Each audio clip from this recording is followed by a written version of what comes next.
नमस्कार मित्रांनो, मेमरी बाईटमध्ये तुमचं पुन्हा एकदा सहस्र स्वागत आहे. बघा, आपण मागे प्रॅक्टिकल पाहिले 3. आता आपण पाहणार आहोत व्हर्च्युअल बॉक्स आणि काली लिनक्स व्हर्च्युअल बॉक्समध्ये कशी इन्स्टॉल करायची ते. बघा, एकदम सोपं प्रॅक्टिकल आहे, एकदम सोपं. फक्त तुमच्या कम्प्युटरमध्ये ऑलरेडी व्हर्च्युअल बॉक्स इन्स्टॉल पाहिजे आणि जर नसेल तर बघा ही लिंकवर जायचं, विकिपीडिया म्हणजे व्हर्च्युअल बॉक्स.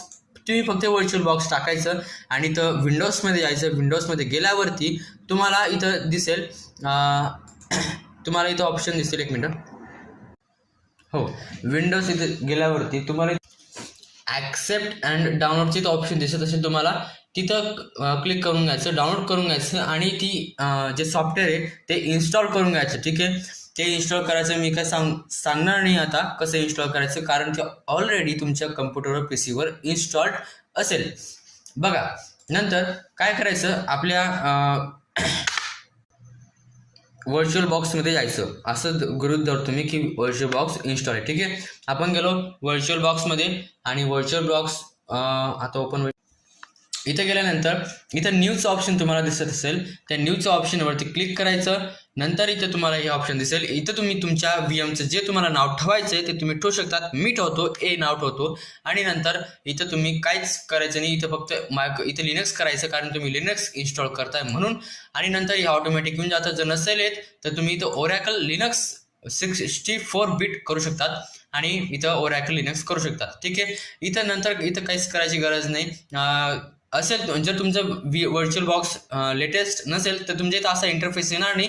हळूहळू होईल. तुम्ही नेक्स्ट करणार तर नंतर असं येईल, नेक्स्ट करणार तर असं येईल आणि असं येत राहील.